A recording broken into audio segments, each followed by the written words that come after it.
Evaluación y gestión de riesgos. Seguridad. Claves en éxitos.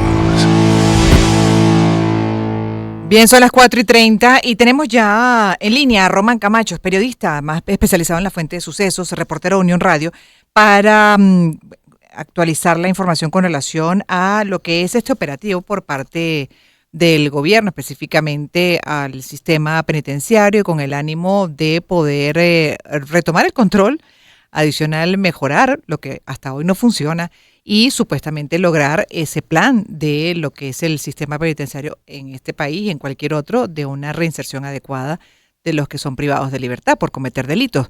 Buenas tardes y bienvenido, Román. Vamos a hablar de Tocuyito en esta oportunidad.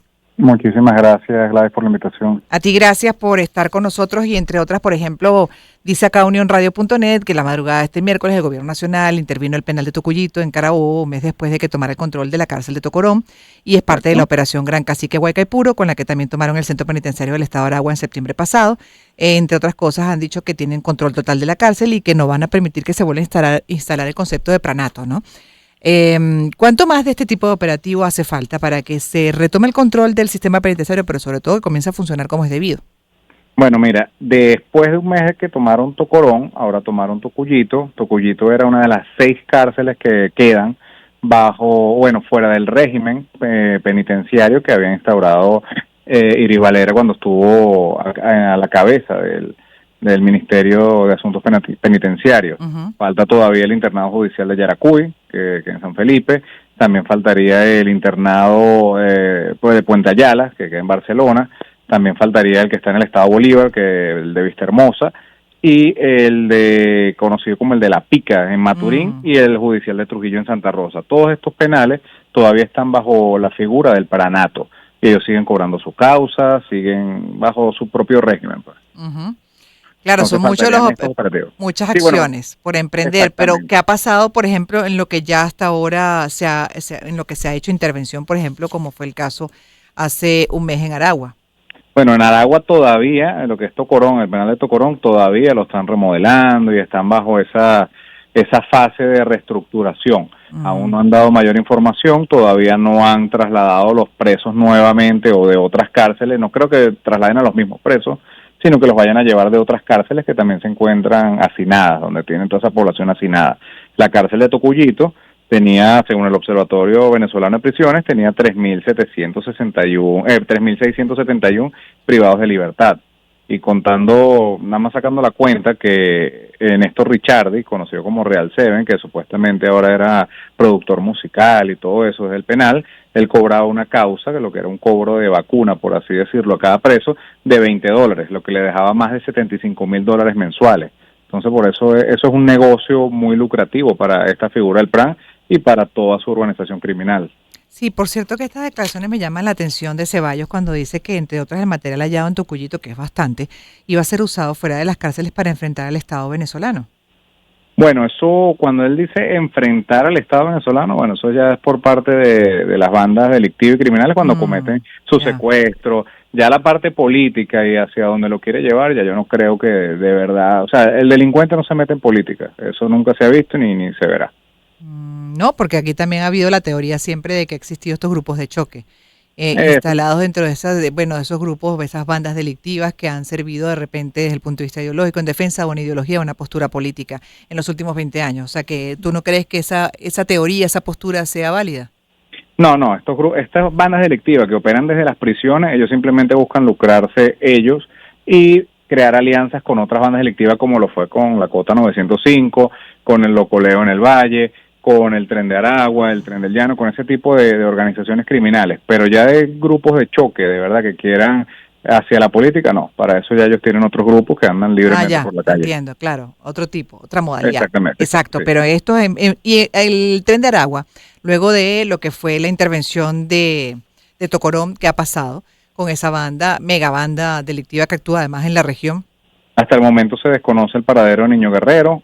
Muchos integrantes de esta banda aún continúan prófugos, se mantienen ocultos, muchos han sido desplazados, han detenido a varios en otros estados del país, como ha sido en Yaracuy, en Trujillo, también aquí en Caracas se han enfrentado comisiones policiales con algunos miembros de esta organización criminal y siguen tras la búsqueda de estos sujetos, pero aún no ha sido, como quien dice, desmantelada al 100%.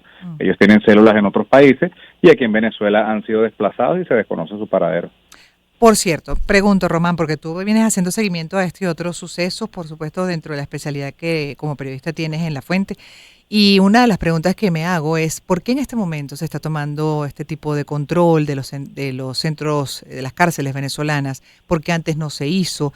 La verdad es que, bueno, esto incluso es coherente, ¿no? Dentro de lo que se supone debe ser la política de Estado, de tener control del sistema y que funcione en algún momento. Pero ¿por qué antes no se hizo? ¿Por qué se dejó avanzar al pranato? Explícanos y ponnos en contexto en este sentido, ¿por qué ahora esto está pasando con, en este caso, Remigio Ceballos, el ministro de Interior y Justicia?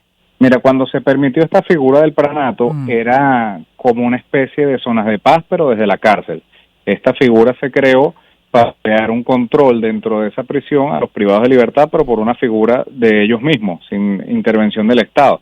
Por un corto tiempo estuvo funcionando, pero después ellos comenzaron a delinquir, comenzaron a crear alianzas con otras bandas y bueno, simplemente se salió de control.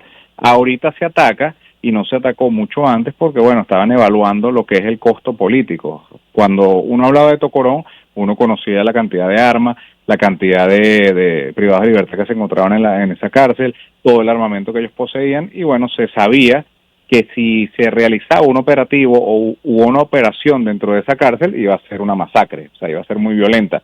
Entonces, bueno, se dio ahora esta operación con el tiempo, me imagino que hubo discusiones, que hubo acuerdos entre los privados de libertad y el gobierno nacional para llegar como a estas tomas pacíficas, donde, bueno, simplemente toman el control del penal, los privados de libertad, algunos o recibirán algún tipo de beneficio, o se realizará algún tipo de plan callapa, se desconoce ya lo que es esta figura, pero bueno, ahora pasan nuevamente bajo el control del Estado y simplemente de una forma, por así decirlo, pacífica, porque no han habido enfrentamientos en ninguna de las dos cárceles ni ninguna de las dos tomas. Claro, pero también tendrá que ver con el reclamo que hizo la región por las consecuencias de la banda, justamente la megabanda del Tren de Aragua, sus efectos en varios países, las además divisiones que fue logrando, por ejemplo en Colombia, en Perú, etcétera. Por esa presión quizá también se aceleró esto porque era desde ahí, por ejemplo desde Tocorón, donde muchas veces se orquestaban los planes regionales. Totalmente, o sea, lo que es el penal, lo que era el penal de Tocorón era el centro de operaciones del Tren de Aragua. Ellos desde esa cárcel ellos orquestaban todo lo que sucedía en la región y todo lo que se hacía a nivel delictivo en Venezuela.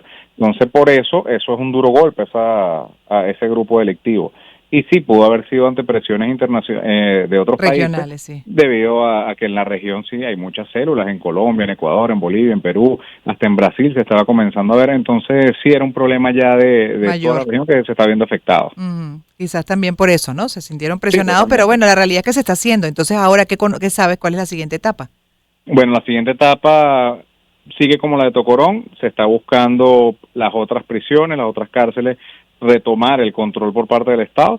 Se desconoce cuándo va a ocurrir esto, pero si seguimos con este patrón de cada 30 días que toman uno, bueno, se espera que ya en el próximo año, en el primer trimestre, ya todas las cárceles estarían bajo el régimen penitenciario del ministerio. Gracias por la información que comparte como periodista de La Fuente de Sucesos, justamente reportero de Unión Radio, Román Camacho. Cualquier información adicional pueden seguirlo directamente a él, que siempre está compartiendo datos interesantes, en este caso sobre lo que son las acciones dentro del marco de la operación Gran Cacique Guaycaipuro, en la que, bueno, se está buscando retomar el control, tener el control del sistema penitenciario, de las cárceles en el país y que ya dejen de estar en manos del denominado pranato, una cosa insólita, pero que existía hace bastante tiempo en Venezuela.